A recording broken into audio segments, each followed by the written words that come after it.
اور ان کے گھر کے اندر وہ اناج رکھ دیا اور کہا، اسکندر اور علاؤدین کی ماں کو کہا کہ آپ کا پڑوسی ہونے کے ناطے یہ مجھ پر فرض ہے کہ میں آپ کی مدد کر سکوں۔ تو اسکندر اور اجمل کی ماں نے کہا، حضور آپ کس طرح کب تک ہماری مدد کرتے رہیں گے؟ ہم آپ کا احسان اپنے کندھوں پر نہیں لینا چاہتے، لہٰذا ہمیں پہلے ہی مصیبتوں نے بہت بوجھ ڈالا ہوا ہے، آپ ہم پر مزید احسان نہ کریں۔ تو اجمل غلہ فروش نے کہا، آپ یہ کیا کہہ رہی ہیں؟ یہ آپ پر احسان نہیں بلکہ مجھ پر فرض ہے، لیکن اگر تمہیں بھی پھر بھی یہ سب چیزیں لیتے ہوئے شرمندگی محسوس ہوتی ہے تو تم اسکندر اور علاؤدین کو میرے پاس کام کے لیے بھیج دو، میں ان کو اپنے دن کا مناسب کام کرنے کے بدلے میں مناسب مزدوری دے دوں گا، جس سے آپ دونوں کا گھر چلتا رہے گا۔ اسکندر اور علاؤدین کی ماں کو یہ ترکیب پسند آ گئی اور علاؤدین اور اسکندر کی ماں نے اپنے اپنے بیٹوں کے کندھوں کو تھامتے ہوئے کہا، بیٹا یہ قدرت کا فیصلہ ہے کہ تم اب اپنے ان کمزور اور نازک کندھوں پر بوجھ اٹھاؤ۔ یہ سن کر ان دونوں کی مائیں اپنے آنکھوں سے آنسو بہانے لگیں تو اتنے میں اجمل غلہ فروش کہا، آپ کو پریشان ہونے کی ضرورت نہیں، آپ کے بچے میرے بچوں کی طرح ہیں، یہ اپنی مرضی سے جتنا بھی کام کریں گے میں ان کو اتنا ہی کام بتاؤں گا۔ اجمل نے اسکندر اور علاؤدین کو اپنے ساتھ لیا اور اپنی دکان پر لے گیا۔ دونوں لڑکے بڑے ہی سمجھدار اور عقل مند تھے اور چند ہی دنوں کے اندر انہوں نے ناپ تول اور داموں کا حساب سیکھ لیا اور اب اجمل غلہ فروش کی بہت مدد کرنے لگے۔ شام کے وقت اجمل ان دونوں کو اچھی خاصی دہاڑی دے کر اپنے گھر چھوڑ کر پھر اپنے گھر چلا جاتا اور جب شام کو دونوں جانے لگتے تو ان کو اپنے چھوٹے بہن بھائیوں کے لیے کھانے کے لیے بھی اچھی اچھی چیزیں خرید کر دیتا اور ان سب کاموں کی وجہ سے اجمل کو بہت سکون ملتا تھا۔ وقت گزرتا رہا اور اجمل غلہ فروش کا کاروبار پورے بازار کے اندر مشہور ہو گیا تھا اور شہر کے بڑے بڑے خریدار اجمل کے پاس آتے، حتیٰ کہ بڑے بڑے قلعدار اور جاگیردار کے گھروں سے اجمل کی دکان سے اناج خریدنے کے لیے بھیجا جاتا۔ ان دونوں میں سے علاؤدین، جس کی عمر تقریباً 8 سے 9 سال تھی، وہ بہت ہی محنتی اور عقل مند تھا اور اسکندر اس سے تھوڑا کم عقل مند تھا۔ علاؤدین کی عقل مندی نے اجمل تاجر کو بہت حیران و پریشان کر رکھا تھا اور اجمل نے علاؤدین کی عقل مندی کی وجہ سے اپنے کاروبار میں بہت ترقی کر لی، حتیٰ کہ ایک دن ایک بڑا قلعدار اجمل کی دکان پر اناج خریدنے کے لیے آیا اور کہا، حضور میں نے آپ کے پاس بہت سارا سامان تو خرید لیا، لیکن میرے پاس کوئی مناسب سواری نہیں جس سے میں یہ سامان اپنے قلعے کے اندر لے کر جا سکوں۔ تو اجمل نے اس قلعدار کے سامنے معذرت کر لی اور کہا کہ میرے پاس کوئی ایسی سواری نہیں جس سے میں یہ سامان آپ کے گھر تک پہنچا سکوں، لہٰذا وہ گاہک چلا گیا۔ تو اس کے جانے کے بعد علاؤدین نے اجمل غلہ فروش کو کہا، حضور اگر آپ ایک لکڑی کا ٹھیلا بنوا لیں اور جب بھی آپ کے پاس کوئی بڑا گاہک آئے گا اور جو بھاری سامان خریدے گا تو ہم اس ٹھیلے پر وہ سامان لاد کر اس گاہک کے گھر تک پہنچا دیں گے، اس سے اس گاہک کو بھی آسانی ہوگی اور ہمارے کاروبار میں برکت ہوگی اور اس کے بدلے میں ہم ان سے معاوضہ بھی نہیں لیں گے۔ یہ ترکیب اجمل غلہ فروش کو بہت پسند آئی اور کہا، لیکن اگر ہم ان سے سامان پہنچانے کے بدلے میں معاوضہ نہیں لیں گے تو پھر ہمیں اس کے لیے کوئی اور مزدور بلانا ہوگا جو ان کا سامان ٹھیلے پر لاد کر ان گاہکوں کے گھر تک پہنچائے گا اور اس مزدور کو ہمیں مزدوری دینی ہوگی اور اس سے تو ہمیں منافع کم ہوگا۔ تو علاؤدین نے کہا، حضور آپ کو کس نے کہا ہے کہ آپ مزدور کو یہ کام کہیں گے؟ ہم آپ سے مزدوری کس کام کی لیتے ہیں؟ ویسے بھی ہم دکان پر تو اتنا کام نہیں کرتے۔ آج کے بعد کوئی بھی گاہک اگر آیا اور اس نے بھاری سامان خریدا تو ہم اس ٹھیلے پر لاد کر خود اس کے گھر تک پہنچائیں گے۔ یہ دیکھ کر اجمل کو بہت خوشی ہوئی، کیونکہ وہ دونوں نوعمر بچے اس کے ساتھ بڑی ہی دلچسپی سے کام کر رہے تھے۔ اور اس کے بعد اجمل غلہ فروش نے ایک ٹھیلا خریدا، اور اس کے بعد کوئی بھی گاہک آتا تو وہ دونوں نوعمر لڑکے اس ٹھیلے پر سامان لاد کر گاہک کے گھر تک پہنچاتے، جس سے گاہک بڑا خوش ہوتا، اور اس سے اجمل غلہ فروش کا کاروبار دن دگنی رات چگنی ترقی کرنے لگا۔ اب اجمل غلہ فروش کے پاس اتنا سامان ہو گیا تھا کہ اس کی دکان کے اندر جگہ رکھنے کے لیے ختم ہو گئی، اور اجمل غلہ فروش بہت خوش تھا۔ وقت گزرنے لگا اور سردیوں کے دن تھے، اور سردی بہت شدت سے پڑ رہی تھی۔ دوپہر کا وقت تھا، اور آسمان سے برستے برف کے اولوں نے سورج کو چھپا رکھا تھا، اور زمین پر بچھی برف نے زمین کو ٹھنڈا کر دیا تھا، لہٰذا بازار کے اندر زیادہ کوئی ہجوم نہیں تھا، اور اجمل اپنی نشست پر بیٹھا سونے کے سکے گن رہا تھا، اور اسکندر اور علاء الدین دونوں لڑکے دکان کی کونے میں بیٹھ کر خود کو سردی سے بچاتے ہوئے آپس میں باتیں کر رہے تھے۔ اتنے میں اجمل غلہ فروش نے سوچا، کیوں نہ آج بازار کے اندر زیادہ ہجوم نہیں ہے، کیوں نہ جا کر اپنے بچوں کا حال احوال پوچھا جائے، کہیں ان کو کسی چیز کی ضرورت نہ ہو۔ تو اتنے میں اجمل غلہ فروش اپنی نشست سے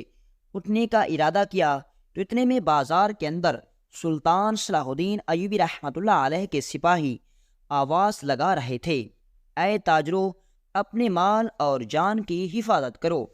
سلطنت کے اندر ایک ڈاکو موجود ہے جس کا نام غفورہ ڈاکو ہے، اور وہ ڈاکو بڑا ہی خطرناک اور اتنا چالاک ہے کہ اس کے چالاکی سے کوئی بھی انسان بے وقوف ہو جاتا ہے، اور وہ لوٹ کر چلا جاتا ہے۔ سلطان کی پوری کوشش کے باوجود اس ڈاکو کو ابھی تک نہیں پکڑ پایا گیا، لہٰذا اس ڈاکو کے پکڑنے تک اپنی مال اور جان کی خود حفاظت کرو۔ یہ سن کر علاء الدین نے اجمل سے پوچھا، حضور، یہ سپاہی کس ڈاکو کی بات کر رہے ہیں؟ تو اجمل غلہ فروش نے علاء الدین کو اپنے پاس بلایا اور کہا، بیٹا، آج سے 15-20 سال گزر گئے، اور مصر کی سرحد کے اندر فلسطین سے ایک ڈاکو داخل ہوا تھا۔ اس ڈاکو نے اس 20 سالوں کے اندر کوئی ایسا تاجر نہیں بچا جس کو اس نے نہ لوٹا ہو، اور اس کے لوٹنے کا انداز اتنا مختلف ہوتا ہے کہ کوئی بھی اس کو پکڑ نہیں پاتا، اور کوئی بھی اس پر شک نہیں کر پاتا، اور وہ اتنا تیزی سے بھیس بدلتا ہے کہ لوگوں کے سامنے ہوتے ہوئے بھی اس کو کوئی پہچان نہیں سکتا۔ لہٰذا اگر میں کبھی دکان پر موجود نہ ہوں تو کسی بھی انجان آدمی سے زیادہ تر باتیں نہیں کرنا، اس کو دکان کے بارے میں کچھ نہیں بتانا، اور میرے آنے کا انتظار کرنا۔ یہ سن کر علاء الدین حیران و پریشان ہو گیا۔ تو اجمل تاجر نے کہا، اے علاء الدین، تم پریشان نہ ہو، اس کی اتنی جرأت کہ وہ ہمیں نہیں لوٹ سکتا، لہٰذا تم اس بارے میں زیادہ نہ سوچو، اور جاؤ اپنے کوئی کپڑا اوڑھ لو، سردی بہت شدت کی ہو رہی ہے، یا پھر تم ایسا کرو کہ آج بازار کے اندر زیادہ گاہک موجود نہیں ہیں، تم دونوں اپنے اپنے گھر چلے جاؤ، اور جا کر گرم بستروں کے اندر آرام کرو۔ تو اتنے میں علاء الدین نے کہا، نہیں حضور، ایسا نہیں ہو سکتا، آپ یہاں سردی پر بیٹھ کر چیزیں بیچیں، اور ہم آرام سے جا کر بستر پر لیٹ جائیں، ہم ایسا نہیں کر سکتے، ہم آپ کے ساتھ شام کو ہی اپنے گھر جائیں گے۔ یہ سن کر اجمل تاجر نے علاء الدین کے ماتھے پر بوسہ دیا اور اس کو سینے سے لگایا اور کہا، بیٹا، اللہ آہ کو لمبی زندگی دے۔ اس کے بعد اب علاء الدین کو اجمل غلہ فروش نے کہا، بیٹا، تم یہاں دکان کی رکھوالی کرو، میں اپنے گھر جا کر اپنے بچوں کا حال احوال پتہ کرتا ہوں، آج سردی بہت زیادہ ہے، ہو سکتا ہے ان کو کسی چیز کی ضرورت ہو۔ تو اتنے میں علاء الدین اپنی جگہ سے اٹھ کر اسکندر کے پاس بیٹھ گیا، اور اجمل غلہ فروش نے ابھی اٹھنے کا ارادہ ہی کیا تھا تو اس نے دیکھا کہ سامنے سے ایک قیمتی لباس میں ملبوس، سر پر پگڑی پہنے ہوئے، ہاتھ میں ایک قیمتی عصا ایک آدمی اس کی طرف آ رہا ہے۔ اس کو دیکھ کر اجمل غلہ فروش نے جانے کا ارادہ ترک کر دیا اور دوبارہ اپنی نشست پر بیٹھ گیا۔ تو اتنے میں وہ آدمی اجمل غلہ فروش کی دکان پر آیا اور پوچھا، حضور میں آپ سے بہت بھاری مقدار میں غلہ خریدنا چاہتا ہوں، اور میں نے پورے شہر کے اندر آپ کے بارے میں سن رکھا ہے کہ آپ کے پاس چیز صاف ستھری، اچھی اور معیار والی مناسب دام پر مل جاتی ہے، اس لیے میں نے سوچا کہ میں اپنے سامان آپ سے خریدوں۔ اپنی تعریف سن کر اجمل غلہ فروش بڑا خوش ہو گیا، کیونکہ اس سے پہلے بھی وہ کئی گاہکوں سے اپنی تعریف سن چکا تھا۔ اتنے میں اسکندر اور علاء الدین بھی اجمل غلہ فروش کے قریب آ گئے کہ یہ گاہک جو کوئی چیز کہے گا ہم وہ چیز تول کر اس کے ہاتھ میں تھما دیں گے، اور اس سے پہلے بھی وہ یہی کرتے تھے کہ کوئی بھی گاہک آتا تو اجمل غلہ فروش اپنی نشست پر بیٹھا رہتا اور صرف رقم وصول کرتا۔ ناپ تول کا کام اسکندر اور علاء الدین کرتے تھے، اور اس کے بدلے میں اجمل ان کو دہاڑی دیتا تھا۔ اب وہ دونوں بچے اس کے پاس کھڑے تھے اور وہ آدمی کہہ رہا تھا کہ حضور اصل میں بات یہ ہے کہ میں نے سامان تھوڑا نہیں خریدنا، میں نے بہت بھاری مقدار میں سامان خریدنا ہے۔ مجھے بھاری مقدار میں سامان چاہیے، کیونکہ میں قلعے کے حاکم کی دعوت کر رہا ہوں، اور اس دعوت میں مجھے اچھا اناج، اچھی نسل کے چاول اور کچھ گڑ چاہیے ہوگا۔ تو یہ سن کر اجمل فروش نے کہا کہ حضور آپ حکم کریں، ہم سامان آپ کے گھر تک پہنچا دیں گے، لیکن آپ بتائیے آپ کو کتنا سامان خریدنا ہے۔ تو یہ سن کر اس آدمی نے کہا کہ میں نے اپنے ساتھ 3 اونٹ لے کر آیا ہوں، آپ اس بات سے اندازہ لگا سکتے ہیں کہ میں نے کتنا سامان خریدنا ہے۔ یہ سن کر اجمل بڑا خوش ہو گیا کہ میں تو سمجھا کہ آج سارا دن ایسے ہی سردی میں فارغ بیٹھنا پڑے گا، لیکن اللہ کا کرم دیکھیں کہ میرے پاس اتنا بڑا وسیلہ بنا کر بھیج دیا۔ اب وہ آدمی اپنا سامان اجمل کو بتانے لگا، اور اجمل غلہ فروش علاء الدین اور اسکندر کو کہتا گیا، اور وہ دونوں ناپ تول کر کے سامان اس آدمی کے ملازموں کے حوالے کرتے گئے، اور 3 اونٹوں پر موجود تینوں ملازم وہ سامان اونٹوں پر لادنے لگے، اور اسی طرح کرتے کرتے بہت سارا وقت گزر گیا، اور اس آدمی نے دکان کے اندر جتنا بھی گندم، جتنا بھی گڑ اور جتنے بھی چاول تھے وہ سارے خرید لیے، اور اس کے تینوں ملازموں نے وہ سامان اپنے اپنے اونٹوں پر لاد دیے۔ اتنے میں تندور کی دکان پر موجود لڑکا 4 پیالے دودھ کے لے کر آیا، اور اس نے ایک گرم دودھ کا پیالہ اس آدمی کے حوالے کیا جو سامان خریدنے کے لیے آیا ہوا تھا، اور باقی 3 پیالے اس کے ملازموں کے حوالے کر دیے۔ اتنی زیادہ سردی میں گرم دودھ کو دیکھ کر وہ تینوں ملازم بڑے خوش ہو گئے اور اجمل تاجر کو دعائیں دینے لگے۔ اب اجمل نے دیکھا کہ میری دکان کا جتنا بھی سامان تھا اس نے خرید لیا ہے۔ وہ دل ہی دل میں بڑا خوش تھا، اور اب اس نے اس آدمی کو کہا کہ جتنا تم نے سامان خریدنا ہے میں نے اس کے مناسب دام لگائے ہیں، اور اس حساب سے تمہارے 3000 سونے کے سکے بنتے ہیں۔ یہ سن کر اس آدمی نے اپنے تھیلے سے 3 تھیلے نکالے، اور ان 3 تھیلوں میں 1000 سونے کے سکے تھے۔ اس نے اجمل فروش کے حوالے کر دیے اور کہا، یہ لیں آپ کی رقم۔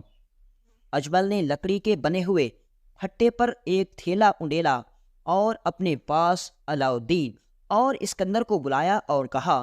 آپ یہ سکے گننے میں میری مدد کریں۔ اسکندر پھٹے کے جیسے ہی قریب آیا تو بیٹھنے لگا تو اس کے ہاتھ پر ایک سکہ لگا، اور وہ سکہ نیچے گر گیا۔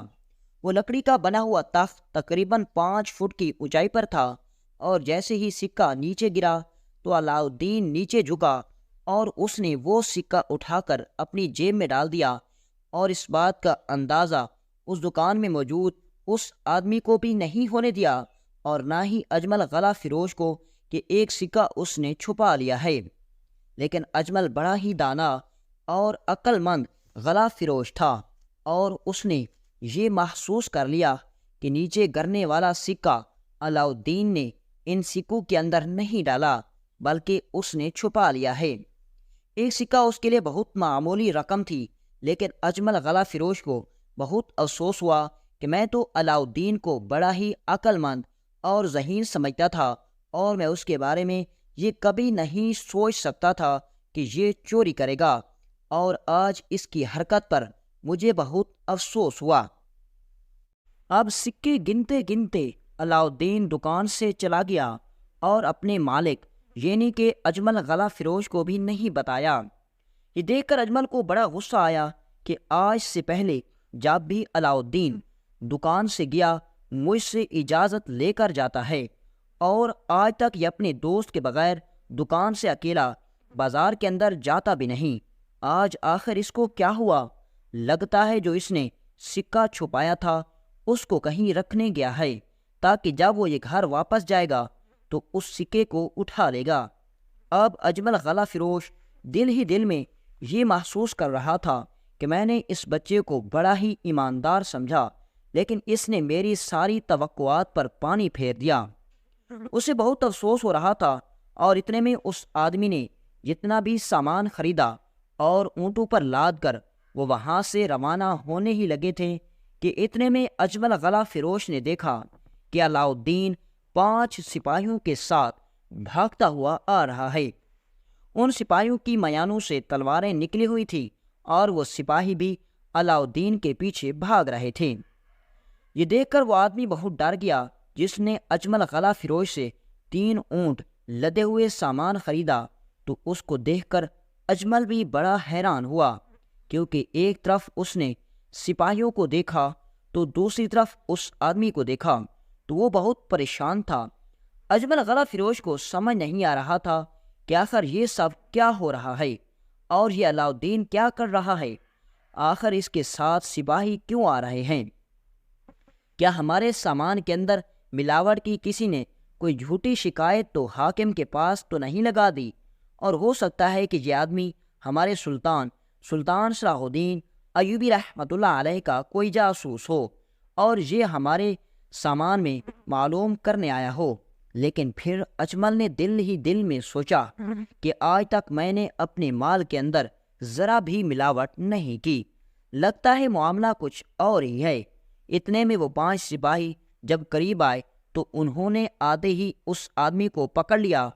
اور وہ 5 سپاہی اور اس کے تینوں ملازموں کو یہ دیکھ کر اجمل غلہ فروش نے علاؤالدین کو کہا، یہ تم نے کیا کیا، اور یہ سپاہی اس بیچارے کو کیوں پکڑ رہے ہیں؟ تم جانتے ہو یہ ہمارا کتنا بڑا گاہک ہے۔ یہ سن کر علاؤالدین نے کہا، حضور یہ آدمی آپ کو لوٹ رہا تھا، آپ جانتے ہیں یہ کون ہے؟ یہ سن کر اجمل غلہ فروش نے کہا، ہاں میں جانتا ہوں، یہ بہت بڑا رئیس ہے، اور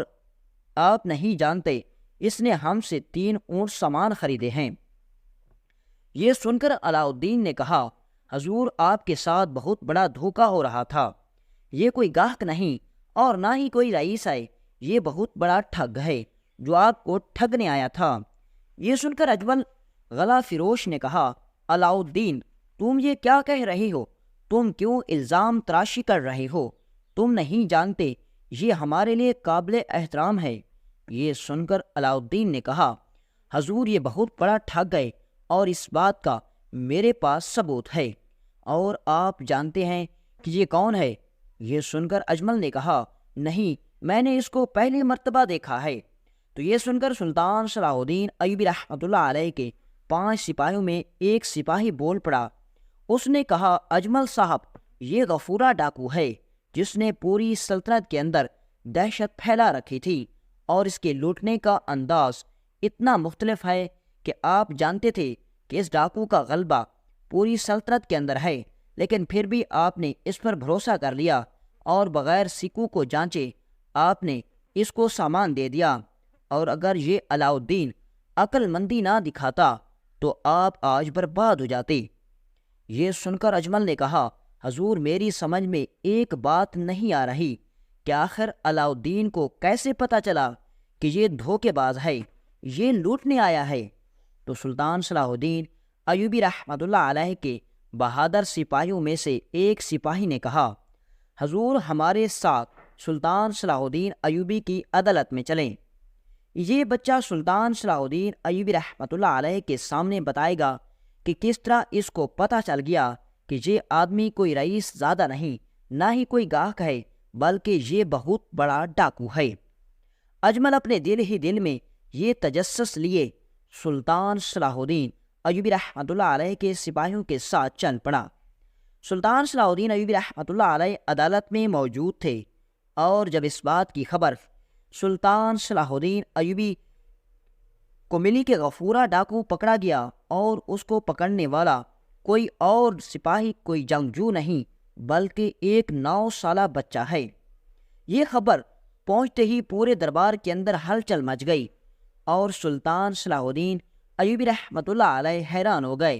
تو سلطان صلاح الدین ایوبی رحمۃ اللہ علیہ نے کہا، اے علاء الدین، آخر تمہیں کیسے پتہ چلا کہ یہ آدمی ٹھگ ہے؟ تو علاء الدین نے سلطان صلاح الدین ایوبی رحمۃ اللہ علیہ کو بتایا کہ حضور، جب ہم نے سارا سامان ناپ تول کر اس آدمی کے حوالے کر دیا تو اس نے جب سکے ہمارے مالک کے حوالے کیے تو سکے گنتے وقت ایک سکہ میز سے نیچے گرا، اور اس سکے میں نیچے گرتے ہی جو آواز پیدا ہوئی، اس آواز سے مجھے شک ہو گیا کہ یہ سکہ اصلی سکہ نہیں ہے بلکہ کھوٹا سکہ ہے۔ میں نے اپنی بات کو ثابت کرنے کے لیے وہ سکہ وہاں سے اٹھا لیا اور کسی کو اس بات کی خبر نہیں ہونے دی۔ میں اس دکان سے چلا گیا اور قریب جا کر میں نے ایک پتھر پر جب اس سکے کو رگڑا تو مجھے پتہ چل گیا کہ اس سکے کے نیچے کھوٹا سکہ ہے اور اوپر سونے کے پانی کی تہ چڑھی ہوئی تھی۔ اور جب مجھے اس بات کی خبر لگی تو میں نے اپنے مالک کو بتانے کی بجائے سیدھا میں آپ کے سپاہیوں کے پاس گیا، کیونکہ میں جانتا تھا کہ اگر میں نے اس بات کی خبر اپنے مالک کو دی تو وہ فوراً شور مچا دے گا